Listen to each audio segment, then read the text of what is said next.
Hey, welcome to the Growth Whisperers Podcast, where everything we talk about is related to helping leaders and their teams build enduring great businesses. Those are businesses that continue to grow, serve their communities that they care about, and thrive for everyone involved for a long time. Hence the word enduring. I'm Kevin Lawrence. I'm joined today by my co-host, and in every episode, same co-host, Brad Giles. Brad, how you doing today?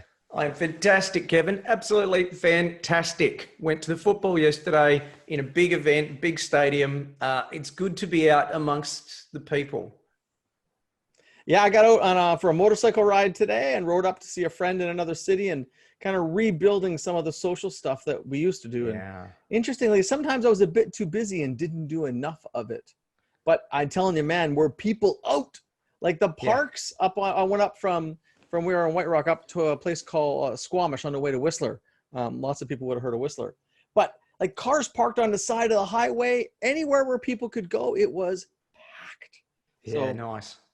People out enjoying themselves. So hey, what do we got today on the podcast? Well, interesting. We're talking about a couple of things. We're talking about dancing, and we're also talking about meeting weekly. So yeah, two things that like a weekly dancing meeting. Something like that. Yeah. So something interesting. So let's get into it, shall we? So what have we got first? What is it about the dancing? So I remember this great guy I know. His name's Brad Giles, and he introduced me to this model of something called the hammer and the dance. Yeah. You know, early in this pandemic, you shared with me this model, and I was like, wow, this is really interesting. We both have shared it with our clients and explained it, and it's how when the virus comes along, it rises. Yeah. Governments, react and shut it down and make everyone, say quote safe or keep it from spreading. And then as they relax, it kind of starts to sneak up again and it shut down again. Sneak up. It's just like it's almost like that whack-a-mole game that you kind of play at the carnivals, right? Where you relax, you got to keep knocking it down. And in the model, they said the dance could continue for, 18 months or longer. And it's interesting because we're in it, and not just in to the country to the south of me that is has a pretty serious dance. They got a dance party going on down there. Yeah. Like there's a lot happening. But it's in pockets. It comes up, it comes down, it comes up, comes down. And we have little pockets in Canada, and you guys are having a similar experience. I believe, Melbourne, and is it the state? Is Melbourne? It's in Victoria. Is that correct? Yeah, that's right. So Melbourne's had an outbreak. Fully locked down. Oh, absolutely. Yeah. Don't leave your house. You can't go out in public without a mask. And they go, say, 10 o'clock in the morning on a work day. There's not a soul on the streets. It's. I heard is it Melbourne or somewhere else? You actually need a permit to go out. But it's extreme. Yeah. Well, that's Australians, right? We tend to be extreme when it comes to safety, and I guess that's it's just born years of biosecurity. It's just drummed into us. It's right. It's kind of just we got to lock down. That's what we do. It's the way we think. And New Zealand, I guess, to an extent, without speaking for them, Auckland's. They had a really severe lockdown, and they have, what was it? I think they had like 30 cases in the last week. They had 100 days maybe, or a really good run without any cases, and then it just popped up, came in through, I think it was allegedly through frozen freight. The virus got in and then infected some workers at the freight facility, and then they spread it through there. So now they're just sort of hammering, that's the wrong word. Now they're squashing that little issue. So what do we think? What would you recommend people are doing with it? Because it's uncertain times, although the certainty is that the uncertainty will continue. Yeah, and that things are still going to happen. I not an epidemiologist, asterisk, by any means. I mean, I guess I would be thinking that we've had this phrase initially called "we've got to flatten the curve," right? And we know what that looks like. There's an increase in numbers, and we want that to come down and to spread it out further. But the hammer and the dance is a different way to think about it, and that is there'll be an initial first wave, and there'll be subsequent things. But it's the whack-a-mole as you described it. and knowing that that will continue to happen for the foreseeable future. And so, yeah, I think that not thinking that it's over, not thinking that there can't be second waves. I mean, we've seen that, through predominantly the US. There's been some, some great examples of how things can pop up in an area. So just thinking that, there's no reason that it won't continue to pop up around the place. And there'll be outbreaks, and that may affect businesses.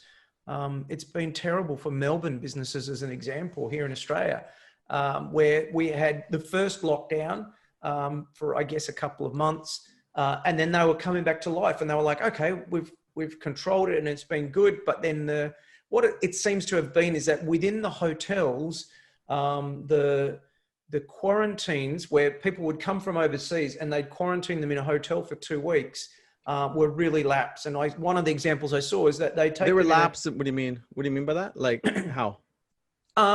So, for example, they would take them in an ambulance to the emergency department to get a test at the hospital in a quarantined ambulance, but then they'd have to make their own way back in an Uber or a taxi or a family car. No. And this is people who tested positive, right? No. Yeah. No, really. So that's how the outbreak in Melbourne, an example of what happened. And they had private security guards instead of the Defence Force. All of this is allegedly, and it's emerging through the media. So they had great intentions. People just aren't used to doing this kind of stuff. Yeah.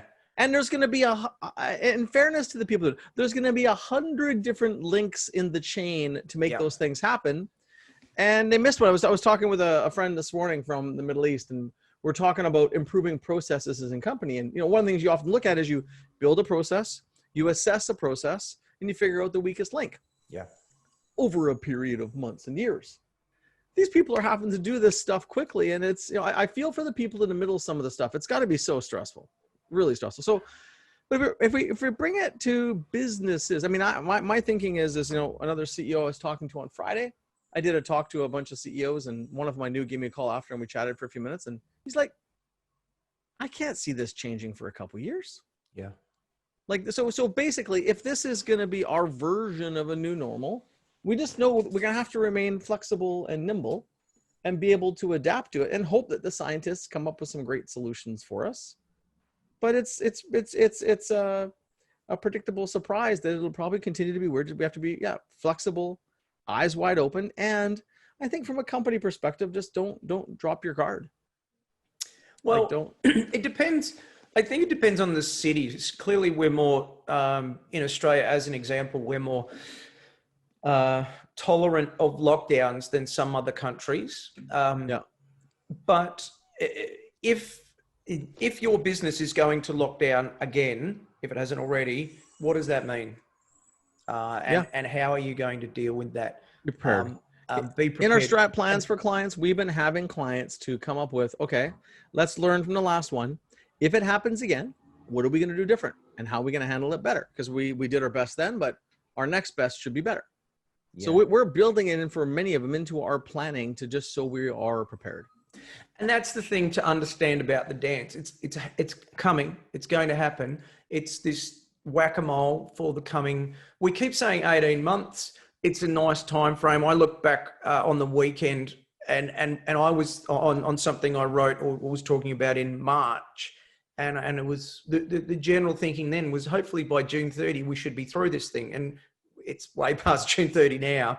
So 18 months it sounds nice. It's a nice thing to almost, it's a reasonable thought to have, and it could be 5 years.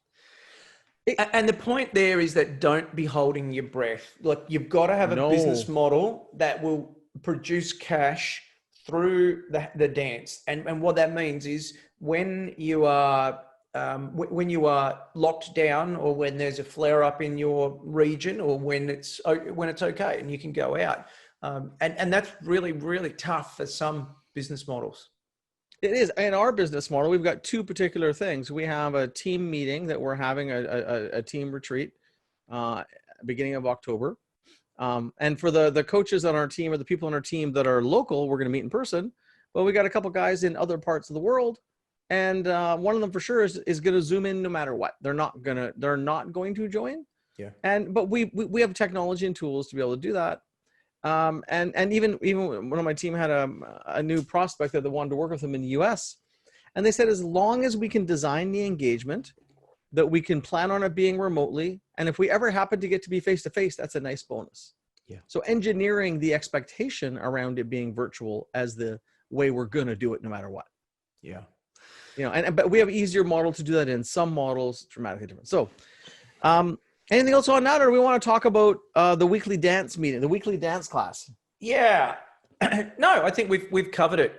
Just be aware for business owners that we are in the dance, and be prepared. That's it.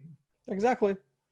Yep. And 18 months sounds nice, but it may not actually be the reality. You hear so many different things around vaccines and what they actually might be able to do versus what people want them to do. And so much there, time will tell. All right. Well, the weekly meeting, you and I talked, this is one of the things that we not only get asked about a lot, but I find I get asked about it by the same clients again and again and again, as they're constantly refining how, and the question is, how do we make our weekly meetings more effective? Yeah. One CEO had a perfect solution. He goes, don't have them. Because for him, he just got fed up. He was just like, this is painful. So why don't we start with the problem? Why? What ends up happening that makes weekly meetings, from your experience, and I'll share some of mine, painful or not creating of a lot of value? And then we'll talk about, what they're actually supposed to be and how to do that with lots of different ideas. So what causes the rot in the foundation of effective meetings, particularly a weekly team meeting, whatever the team is?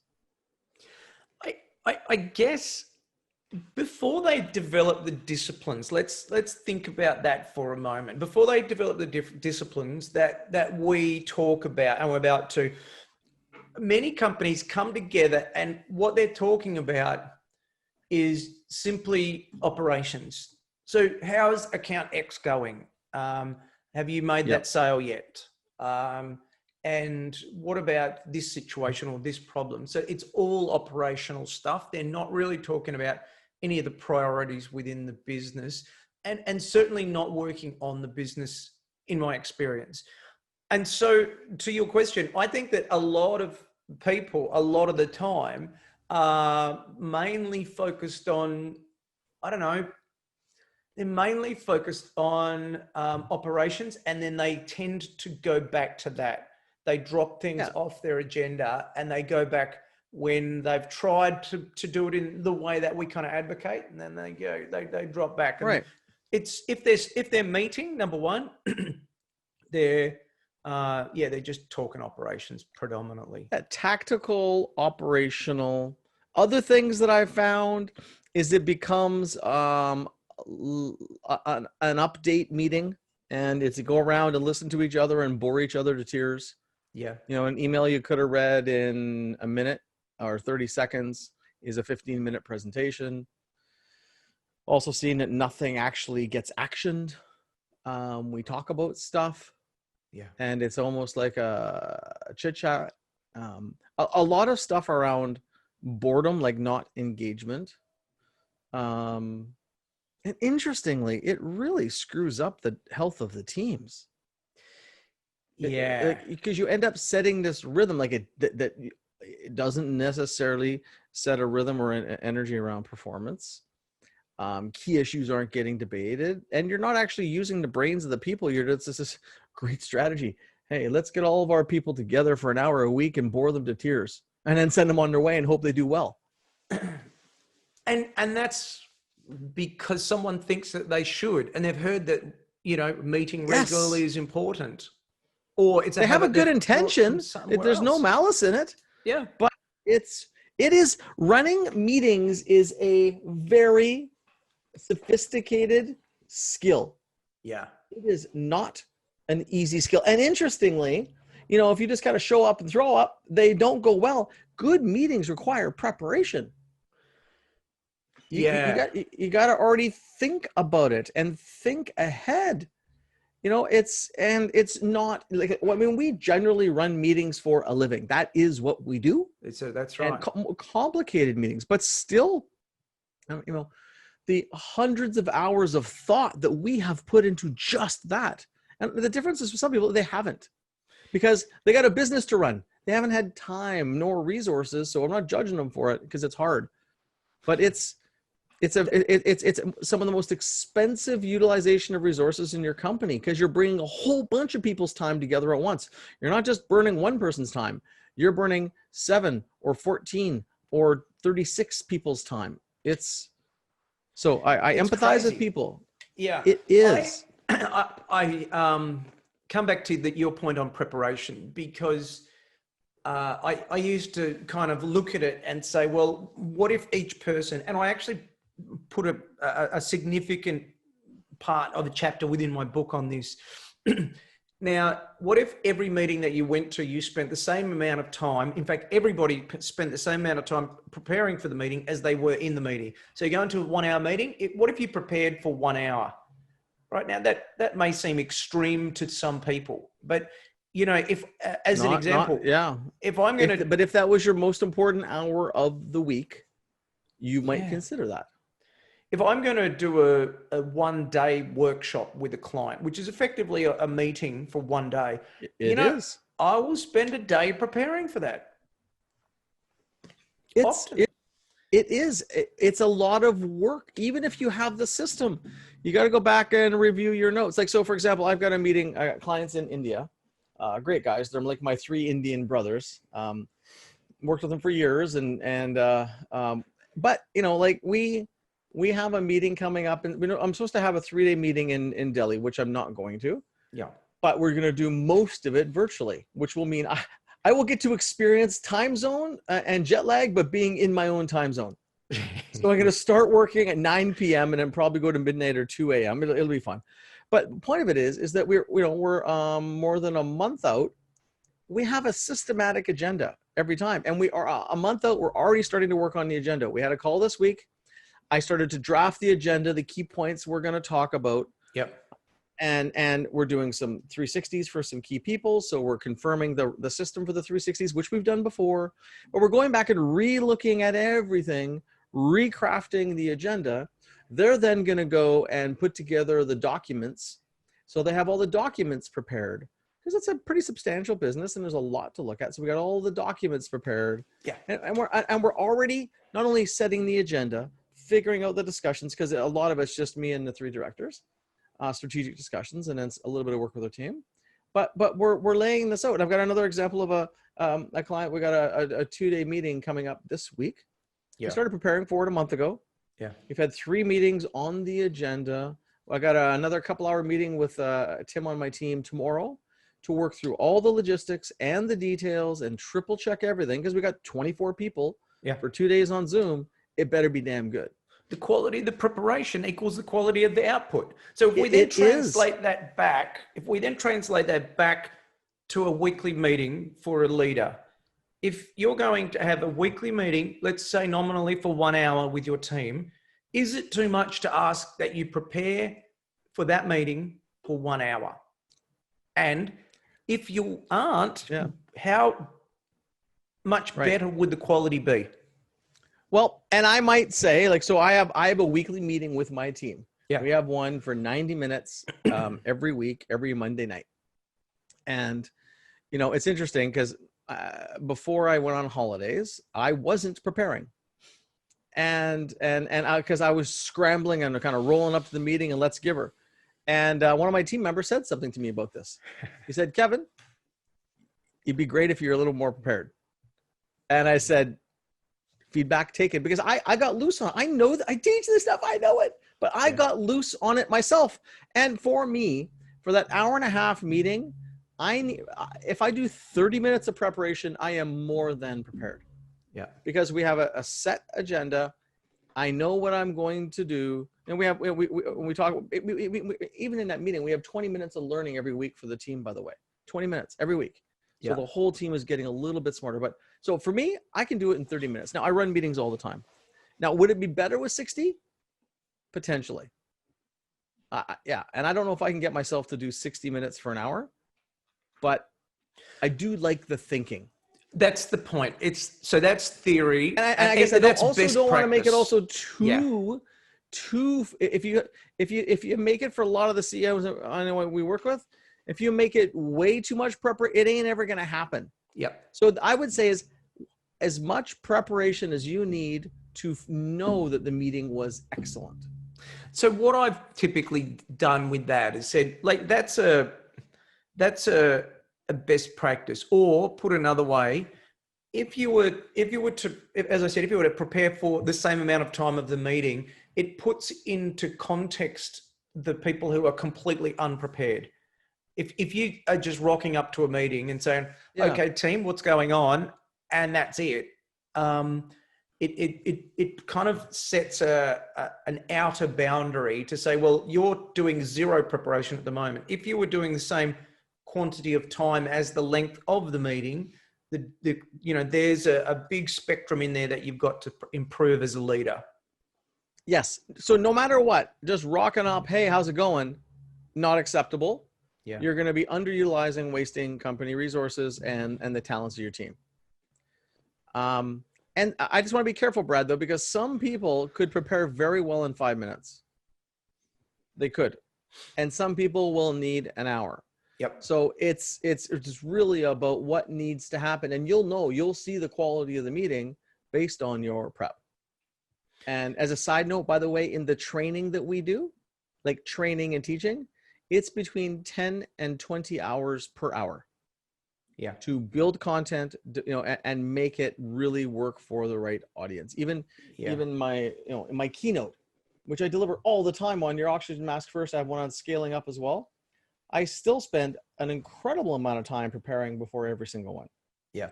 And no different than actors memorizing their lines before they go and shoot. So I think it's important you do the preparation need for the meeting to be excellent. Yeah.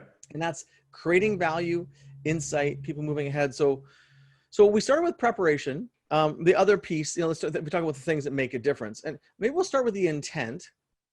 Like overall, what is that meeting supposed to accomplish aside from, boring people and burning an hour of their time, which we don't want to do?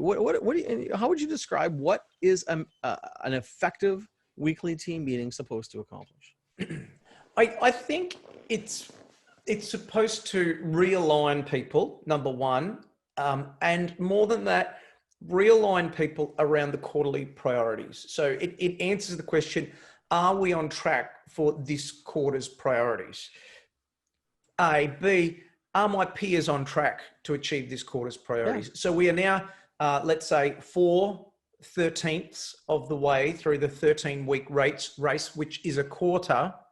Are we on track to achieve all of the things that we're going to do? Right. So it's about creating peer accountability within the leadership team. It's about knowing where people are at, unsticking any stucks, for want of a better term. This regular pulse of a touch point to make sure the things that we said are the most important things at the quarterly offsite strategic planning meeting are going to get done in time for the next quarter, because generally they have a 90-day time frame. Yeah. And what about yourself? Well, it's kind of like a sport team that you practice to stay in sync. The players already know the plays, but you got to keep practicing and you got to keep in sync. So I think, realigning people, as you said, realigning on the most important things of the goals and the accountability there. It's almost a reminder. Yeah. Unstucking, and I also believe in just healthy debates. Like the meeting should be half discussion and debate, whether it's around stucks or other issues, because then you're leveraging the brains and you're creating alignment. Most teams have a huge debate deficit. Yeah. And as a result, they don't function well. There's all these built up tensions and clutter in the minds and the relationships of the people. And that's where it's supposed to happen. If you have, and I really push it hard in the companies that we work with, and it makes a massive difference because issues start to get resolved, and then you're building trust and things move faster. So whatever it is, let's put our brains together. And with our internal team, we do all those things and we learn something together every week. Yeah. Like that's part of our, business to help us all stay sharp. And that's not for every team. That's, we're a real, learn and grow type. I mean, we're a learn and grow organization. Yeah. So we're making sure we're drinking our own Kool-Aid, but that's not, I don't think it's a requirement. It's just our particular flavor. So we spoke before about what are weekly meetings before we kind of begin to introduce these disciplines, but how do weekly meetings go wrong? Any thoughts on that? Well, one, they don't have an agenda. Yeah. Two, they don't have a sense of timekeeping. Like so the right amount of time doesn't go into the right thing. They almost never get to the debate from what I have seen. Yeah. People aren't prepared. Decisions don't get made. It's just it's more of a talk. It's kind of like, having long grass in your backyard. If you don't take care of it, it turns into a big weed festival very quickly.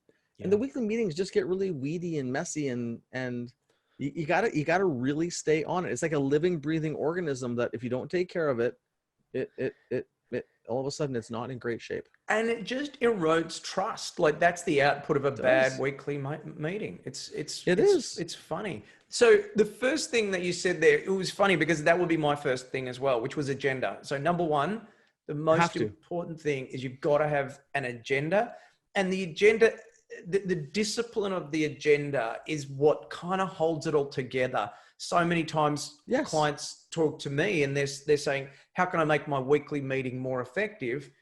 And having an agenda is really one of the most important things. And what are you plugging in there? So what are some of the non-negotiables, do you think, for a weekly meeting agenda? I mean, I have a pretty strong view on it from what I've seen. And again, it also has timing, but not surprising. And I know you do too, but it's, about 5 minutes to talk about wins or accomplishments. Like what's the good stuff? Yep. Laying out what we would call stucks, as you use that term, or brutal facts. What are things that are in our way of accomplishing our goals? And stucks or brutal facts in context of our goals. Yeah. What are the things, and flushing those out up front, not addressing them, but flushing those out. And then let's review how we doing on the numbers. How are we doing on our goals? So numbers being financials or KPIs, whatever you're looking at every week, but ideally KPIs because they kind of point to the future. And how are we doing on our goals, and a quick review of how we're doing on that company level goals. And then from there, we're doing that review. Then it's the debate time, and it could be one of those stucks that's come up, or it could be another topic we've decided in advance. But you should be able to take a full review of all those things in the business in 20, 25 minutes. Yeah. And it's still at least easily half an hour to an hour to discuss other stuff, depending on how long you allot to it. So 1 to 2 hours is what I just heard. I think you say there. Yeah, 2 hours is too long. I think 90 minutes max. Yep. And the rule of thumb is if you go past 90 minutes, you need to take a break. Yep. Fair enough. So 60 to 90 minutes for most people. Now, if you're just getting it going, it might take longer as you kind of get used to going through the agenda. Or you might have a special meeting goes longer, but that would be ideally 60 to 90 minutes. Yeah. Mine is fundamentally the same with a few slightly different things. So I would be having each person go through their 2 KPIs. So am I red or green?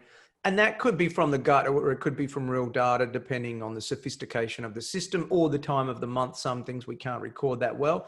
And then each person's got 3 to 5 priorities they're working on. Some teams use OKRs. They're very interchangeable in my perspective.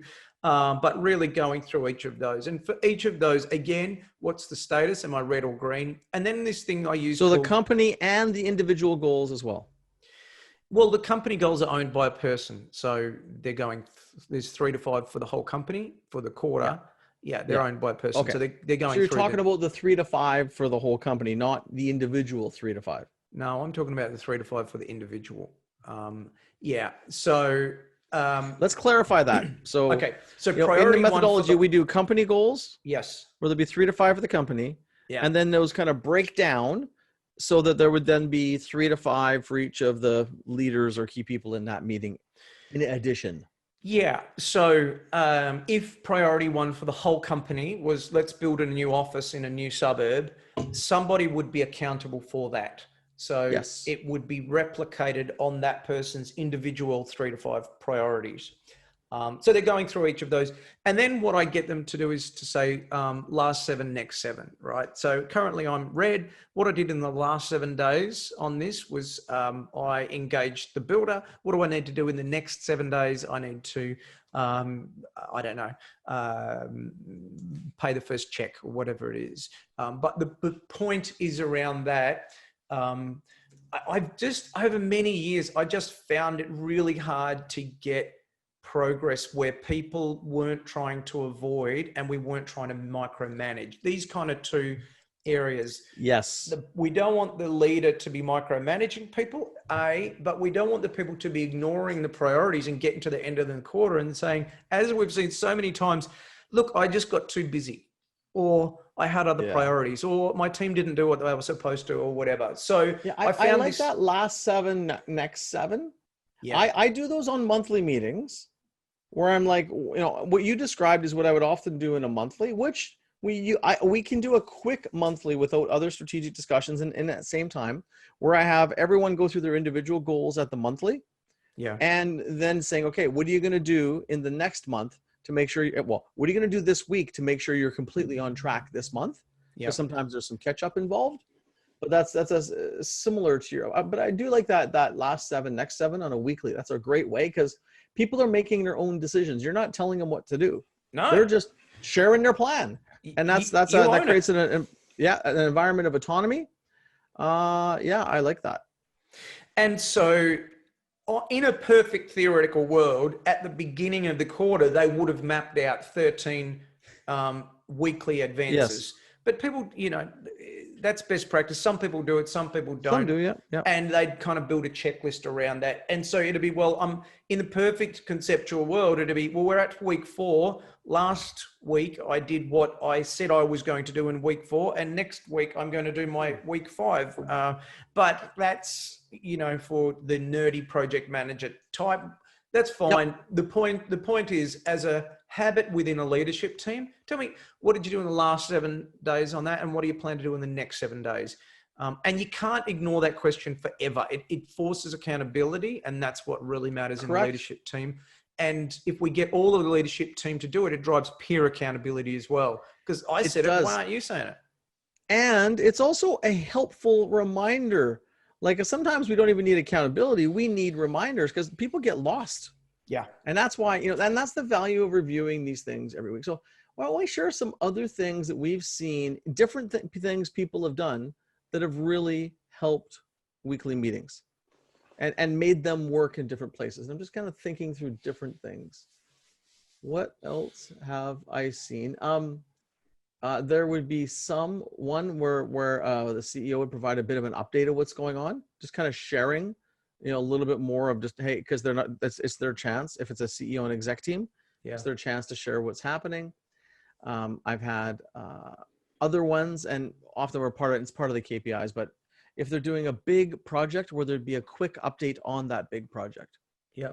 So, when they've been rolling out customer satisfaction systems or, something big, and it might be one of the company level priorities, but still someone might come, a project manager type, and give a 3 to 5 minute overview. So what you're talking about in each of those examples, if I look at, is what we might call collective intelligence. So if I look at what I guess what we would have interpreted to be best practice generally within a weekly meeting, it'd be good news. So some kind of icebreaker, you use that example, going through the priorities and the numbers as we've just discussed, and then maybe customer and employee data or feedback. So some kind of... If they have it that frequently, yes. Yep. And then collective intelligence is the next one. And that's... So that's really like a dynamic, or that's that's some kind of point in the meeting where we've got, let's say, 15 to 30 minutes where we can talk about what is the big issues that we've got to cover off. And like you said, it could be, give us the update on the major project, or how do we resolve the issue with customer X or employee Y, or whatever that might be. And so that's the broad heading for that, right? Yeah. And what I call that collective intelligence, it's the pre-planned and it's sort of the in the moment decision. So that would be the project manager would present this thing, would be pre-planned, or the really important thing that you said there is all the decision makers are in the room, right? And you don't get that very often. So where do we need to make a big decision with all of the decision makers in the room? Correct. The other major thing that we've worked on, not only in weekly, but also in monthly and quarterly meetings, is when someone's coming to present, giving them constraints. One of the organizations I work with, the head of marketing comes to present, and the head of marketing is probably not in the right seat, and it's a long presentation, and it doesn't really say a lot. And so in this one company, people just like to make long presentations. So I now have said on the agenda, you have 10 minutes to present, and then we're going to spend 5 to 10 for questions. Normally it would take an hour. Yeah. And so managing time effectively, and we use timers a lot. Like we have timers for things. So we got this 2-day session, 24 people coming up this week. We got timers like crazy. Yeah. Because people almost think that they're not doing their job if they make a 7-minute presentation. They haven't gone to the level of depth that the leadership team may want. That they have all kinds of things. And yet I find if you tell someone you've got 7 minutes, they can actually make their point. Yeah. And I'm a little more impatient by nature, but giving parameters around this. So when the person comes to present around the project, it's literally you have 5 minutes. Yeah. And make your point in 5 minutes, 2 minutes for questions. And when we do that, and some clients are better at that than others, it makes a huge difference. So not only time management, the other thing that I've seen really helps, and again, not all clients do it, some do, but is pre-work and pre-reading. Yeah. Like if we're going to come and we're going to discuss, so for example, on an advisory board that I'm on, I keep pushing them, give me all the docs up front so I can read them before the meeting. And then we can go through the financials in probably 15, 20 minutes. Yeah. Not an hour and a half, because we can all read fast and then ask our questions. And same with a weekly meeting. If we're going to discuss a new policy, a new deal, a new joint venture, have one person take the time to write it up and share it, and everyone can read it in 5 minutes and be ready to go. Yeah. So, in different cultures. Yeah. Timings is so important. Timings is so important. One of the things I hear so often, each person's going through their KPIs and their priorities, and they say, look, we just can't do that briefly. It takes forever to do that. And I kind of respond by saying, well, if you go through last 7, next 7, if they tell you the color, what else is there? There's no time for the story or the long-winded explanation or the telling them about their journey. Yeah, it can be done. If you had to, it can be done. It can be done if the ownership of the list is transferred. If the CEO thinks that they own it, they're going to dig, and they're going to make that list bigger than Ben-Hur. They're going to talk about it. If it's a status update from an owner, it's a completely different thing. Yep. Because I trust you. You say you're going to do it. I'm going to step back, maybe ask a quick probing question or something like that. I don't think, and then you're going to be able to achieve it. Yeah. So last thing I'll share, and we'll share a couple more ideas. We're going to wrap up here fairly quickly. One of the companies that I work with, when we have each of the companies in a quarterly meeting, each of the departments presents how they did on their 3 to 5 priorities. Yeah. We give them 8 minutes, and then we have 2 minutes for questions. Yeah. I guarantee it's a half-hour presentation if we don't give them 8 minutes. And there's 6 of them to do. So we do not want to be spending 2 or 3 hours. Now, it is critical stuff. So in 1 hour, we cover every single one off, including questions. Yeah. It's very efficient. But if you don't pre-think it, and you don't pre-plan it, and you don't pre-give them that, it doesn't, it's kind of challenging. So any other things that you've seen that really have helped weekly meetings?